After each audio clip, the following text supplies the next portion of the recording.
اس کے جواب میں وہ اپنی بیٹی یعنی روز سے کہتی ہے کہ باورچی سے کہے کہ جب تک تمام لوگ اکٹھے نہیں ہو جاتے تب تک ڈنر نہ لگائے۔ اس کے بعد روز اپنی ماں کی جیولری سنبھالنے لگ جاتی ہے اور مسز ریمسے کو اس بات پر بہت غصہ ہے کہ فیملی کے باقی لوگ ابھی تک بیچ سے واپس کیوں نہیں آئے، کیونکہ آج کا کھانا اس نے بہت ہی اسپیشل طریقے سے تیار کروایا ہے۔ ولیم بینکس بھی کھانے کے لیے پہنچ جاتا ہے۔ اس دوران مسز ریمسے ونڈو سے یہ دیکھ رہی ہوتی ہے کہ کب اس کے بچے واپس آئیں گے، لیکن جب اس کی نظر پرندوں پر پڑتی ہے تو پرندوں کو بہت ڈیپلی آبزرو کرنے لگ جاتی ہے۔ وہ اکثر پرندوں کے نام بھی رکھ دیتی ہے، جیسا کہ ایک بہت ہی بوڑھے پرندے کو وہ جوزف کہتی ہے۔ چیپٹر نمبر 17 میں بیان کیا گیا ہے کہ مسز ریمسے تمام مہمانوں کو خود انسٹرکشن دیتی ہے کہ وہ کس سیٹ پر بیٹھیں گے۔ وہ مسٹر بینکس کو اپنے ساتھ بٹھا لیتی ہے، جبکہ مسٹر ریمسے ٹیبل کی دوسری جانب غصے کے عالم میں بیٹھا ہے۔ مسز ریمسے کو کمرے کی خستہ حالی دیکھ کر بہت دکھ ہوتا ہے۔ کھانے کے دوران مسز ریمسے مسٹر بینکس کے ساتھ تھوڑی سی گفتگو کرتی ہے، لیکن للی کسی بھی بات میں حصہ نہیں لیتی۔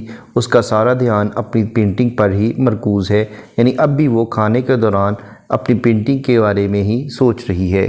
چارلز ٹینسلے بھی کسی قسم کی گفتگو میں حصہ نہیں لیتا۔ وہ سوچتا ہے کہ خواتین کی خاموشی ہی انہیں سویلائزڈ بناتی ہیں، لیکن یہ بات امپاسبل ہے۔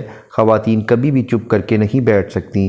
اس دوران مسز ریمسے بہت پریشان دکھائی دیتی ہے کہ شاید وہ کل لائٹ ہاؤس نہ جا سکیں۔ للی مسٹر ٹینسلے کی خواتین کے بارے میں اوپینین دریافت کرتی ہے۔ وہ کہتی ہے کہ اسے پتہ ہے کہ مسٹر ٹینسلے اس بات سے اچھی طرح آگاہ ہے کہ وہ اسے غصہ دلانا جانتی ہے، کیونکہ یہ بات واضح ہے کہ وہ بھی دوسری عورتوں کی طرح مسٹر ٹینسلے کو بہت زیادہ حقارت کی نگاہ سے دیکھتی ہے اور اس کی انسلٹ کرتی ہے۔ مسٹر ٹینسلے چاہتا ہے کہ وہ کمرے میں اکیلا بیٹھ کر کام کرے، لیکن دوسری طرف وہ مسز ریمسے کو امپریس کرنے کے لیے یہ بھی بتانا چاہتا ہے کہ وہ ایک خشک طبیعت کا سیلفش آدمی نہیں ہے۔ لیکن جب وہ گفتگو کرنے کے لیے مسز ریمسے کی طرف جھکتا ہے تو دیکھتا ہے کہ وہ آلریڈی ولیم بینکس کے ساتھ گفتگو میں مصروف ہوتی ہے۔ وہ دونوں آپس میں اپنے ایک پرانے دوست یعنی کیری میننگ کے بارے میں گفتگو کر رہے ہوتے ہیں، جس کے ساتھ اب اس کا رابطہ نہیں ہے۔ پھر وہ لائٹ ہاؤس جانے کے متعلق گفتگو کرتے ہیں۔ ٹینسلے کو دکھ ہوتا ہے کہ یہاں کوئی بھی اس کی اہمیت کو نہیں سمجھ رہا۔ للی کو اندازہ ہو جاتا ہے کہ مسز ریمسے بہت زیادہ پریشان ہے، کیونکہ لائٹ ہاؤس جانے کا کوئی پلان فائنل نہیں ہو رہا۔ اس لیے وہ مسٹر ٹینسلے سے کہتی ہے کہ وہ اسے تسلی دینے کے لیے کہہ دے کہ وہ اسے ضرور لائٹ ہاؤس لے کر جائے گا۔ یہ بات کہنے کے بعد للی دوبارہ پھر سے اپنی تصویر کے بارے میں سوچنا شروع کر دیتی ہے۔ اس کے بعد مسز ریمسے میننگز کے ساتھ اپنی 20 سالہ پرانی دوستی کے بارے میں سوچنا شروع کر دیتی ہے، کیونکہ وہ جانتی ہے کہ مسٹر بینکس اب مزید اس بارے میں گفتگو نہیں کرنا چاہتا۔ مسٹر بینکس، للی اور مسز ریمسے کو احساس ہوتا ہے کہ شاید پارٹی میں کسی چیز کی کمی ہے۔ مسز ریمسے اپنے ہسبینڈ یعنی مسٹر ریمسے کی طرف دیکھتی ہے، جو کہ کارمائیکل کی طرف غصے سے دیکھ رہا ہوتا ہے کیونکہ اس نے مزید سوپ مانگ لیا تھا۔ اس کے بعد مسز ریمسے روز اور روجر سے کہتی ہے کہ وہ کینڈلز جلا دیں۔ مسز ریمسے اور مسٹر کارمائیکل ٹیبل کے درمیان رکھی گئی فروٹ کی ڈش پر اپنی نظریں جمائے ہوئے بیٹھے ہیں۔ اس دوران منٹا اور پال بھی پہنچ جاتے ہیں اور وہ بتاتے ہیں کہ منٹا کا بروچ ڈھونڈتے ہوئے انہیں دیر ہو گئی تھی۔ ایک طرف تو مسز ریمسے چاہتی ہے کہ پال جلد از جلد اسے پرپوز کر دے، دوسری طرف وہ منٹا کی خوبصورتی سے جیلسی بھی فیل کرتی ہے۔ وہ ان دونوں کو ٹیبل پر اکٹھے ہی بٹھا دیتی ہے اور وہ سوچتی ہے کہ انہوں نے جب وی یعنی ہم کا لفظ استعمال کیا تھا تو اس کا مطلب ہے کہ اس نے اسے پرپوز کر دیا ہوگا۔ اس دوران مسز ریمسے یہ بھی سوچ رہی ہوتی ہے کہ للی کو مسٹر بینکس کے ساتھ لازماً شادی کر لینی چاہیے۔ اس دوران بچے بڑوں کی کسی بھی بات پہ دلچسپی نہیں لیتے، بلکہ اپنے ہی ایک دوسرے کے ساتھ جوکس شیئر کر کے ہنسنا شروع کر دیتے ہیں۔ مسز ریمسے ونڈو سے باہر دیکھ رہی ہوتی ہے، جبکہ مسٹر ریمسے ایک کہانی سنا رہا ہوتا ہے اور اپنے آپ میں ایک پوئم گنگنا رہا ہوتا ہے۔ چیپٹر نمبر 18 میں بیان کیا گیا ہے، کھانے کے دوران وہ لوگ پوئٹری سے لے کر پولیٹکس تک تمام موضوعات پر گفتگو کرتے ہیں، اور جب تمام لوگ اٹھ جاتے ہیں تو مسز ریمسے اوپر چلی جاتی ہے اور ونڈو سے باہر اسے ایم ٹری دکھائی دیتا ہے اور وہ اس درخت کو لائٹ ہاؤس کے ساتھ کمپیئر کرتی ہے کیونکہ دونوں نے اپنے آپ کو مضبوطی سے زمین میں گاڑ رکھا ہے۔ وہ یہ بھی سوچتی ہے کہ اگرچہ یہ پارٹی تو ختم ہو گئی ہے لیکن یہ تمام زندگی ان کی یادوں میں اسی طرح سے قائم رہے گی۔ اس کے مرنے کے بعد بھی اس کے آئے ہوئے مہمان ہمیشہ اسے اس پارٹی کی وجہ سے یاد رکھیں گے۔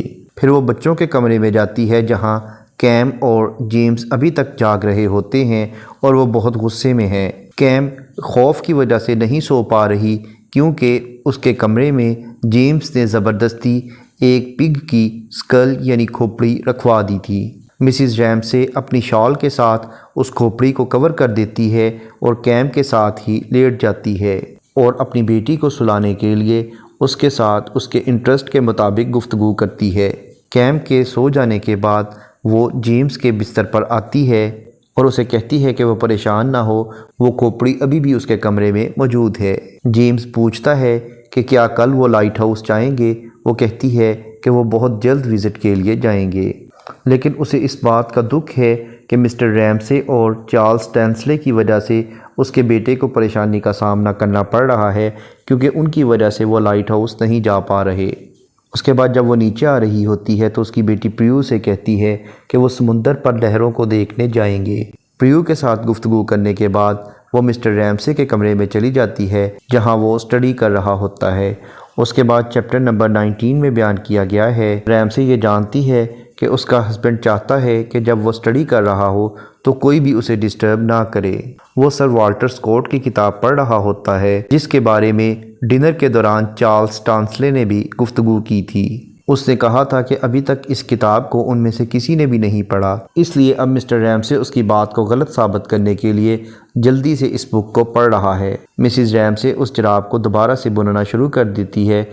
اس کے بعد اس کا ہسبینڈ اسے کہتا ہے کہ آج رات وہ اس جراب کو مکمل نہیں کر پائے گی۔ وہ بھی اس بات کو مانتی ہے کہ اس سے یہ کام آج مکمل نہیں ہوگا۔ مسٹر ریمسے چاہتا ہے کہ اس کی بیوی اسے محبت کا اظہار کرے، لیکن اگرچہ وہ اس سے محبت کرتی ہے لیکن اظہار نہیں کر پاتی۔ مسز ریمسے کو بھی پتہ ہے کہ اس کا ہسبینڈ اب اس کی خوبصورتی کو دیکھ رہا ہے، اس لیے وہ اٹھ کر ونڈو سے باہر دیکھنا شروع کر دیتی ہے۔ پھر اچانک وہ اپنے ہسبینڈ کی طرف مڑتی ہے اور مسکرانا شروع کر دیتی ہے۔ ونڈو سے باہر دیکھنے کے بعد وہ اپنے ہسبینڈ سے کہتی ہے کہ وہ بالکل درست کہہ رہا تھا کہ کل موسم ٹھیک نہیں ہوگا، اس لیے وہ لائٹ ہاؤس نہیں جا پائیں گے۔ یہاں پر اس ناول کا پارٹ 1 کمپلیٹ ہوا۔ نیکسٹ لیکچر میں ہم پارٹ 2 کو ڈسکس کریں گے۔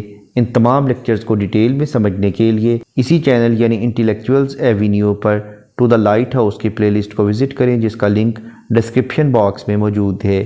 Thank you for attending this lecture.